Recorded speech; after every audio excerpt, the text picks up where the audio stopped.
Hi అండి అందరికీ. ఈరోజు కాకరకాయ పకోడా చేస్తున్నాను. కాకరకాయ అయితే సన్నగా తురిమి పెట్టుకున్నాను. కాయలు అయితే మా చెట్టువే అండి, కాసినేటి అన్నీ సన్నగా ఒక హాఫ్ అన్ అవర్ పట్టింది. ఇవన్నీ సన్నగా తరుక్కుండాలకల్లా ఇదైతే ఎడల్పు గిన్నెలో వేసుకుంటాను. అంతా కాకరకాయ తురిమి పట్టింది. కాస్త ఉప్పు,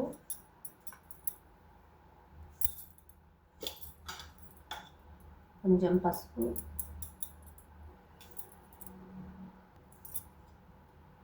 కొంచెం కారం, కొంచెం అల్లం పేస్ట్ అండి. నేను కొత్తిమీరగా వేసుకుంటాను. అల్లం పేస్టులో ఒక కప్ అయితే బియ్యం పిండి అండి,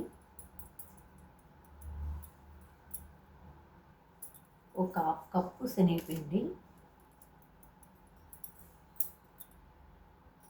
ఒక కప్పు కార్న్ పౌడరు,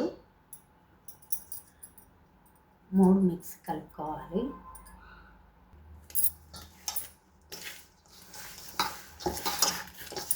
ఈ కాకరకాయలు వాటరే సరిపోతుందండి, ఎక్కువ వాటర్ ఏం వేయాల్సిన లేదు. కాయలో నీరు ఉంటుంది కదా, మళ్ళీ వేస్తే గుంటలు కలుస్తుంది. మనకు నచ్చితే కొంచెం రెడ్ కలర్ కావాలంటే ఫుడ్ కలర్గానే వేసుకోవచ్చు. మా పిల్లలు అయితే కారం తినరండి, అందుకు నేను కొంచెం కారం తక్కువ వేసిన. కారం బాగా తినేవాళ్ళు కారం వేసుకోవచ్చు.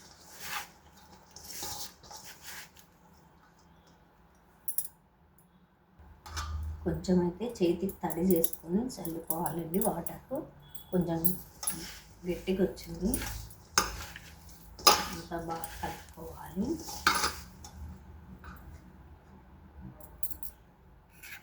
ఇదైతే బాగా కలుపుకున్నానండి.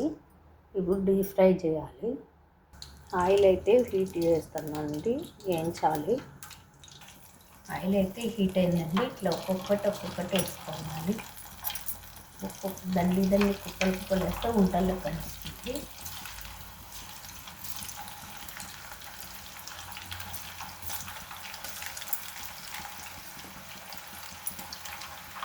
ఇవైతే మా రెండో బాబుకు ఇష్టం అండి. అన్నీ ఇట్లా కొనుక్కొచ్చుకుంటుంది. కాకరకాయ ఫ్రై, ఆలు ఫ్రై అయినాయి బేకరీలలో అమ్ముతారు కదా, అది తెచ్చుకుంటుంది. నేనైతే కొంచెం తక్కువే బేకరీలలో తిండి, ఇంట్లోనే చేసుకుంటాను.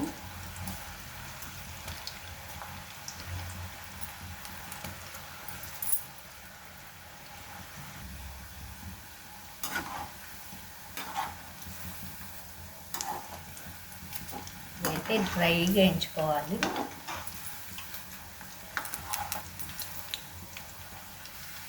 మా ఛానల్ అయితే డౌన్ అయిందండి, లైక్లు రావడంలా, న్యూస్ రావడంలా, ఏంలా వీడియోలో చేయబుద్ధి కావడం లేదు. ఒక్కొక్కసారి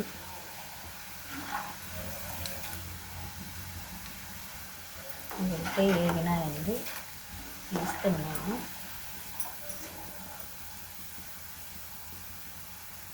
మా కాకరకాయ పకోడా అయితే రెడీ అయిందండి. సూపర్గా వచ్చింది. నేను తిన్నాను. నేనే వీడియో తీసుకుంటున్నా కాబట్టి మీకు చూపించలేదు. భలే వచ్చిందండి. మా వీడియో నచ్చితే లైక్ చేయండి, షేర్ చేయండి, కామెంట్ చేయండి, సబ్స్క్రైబ్ చేసుకోండి. బాయ్ అండి.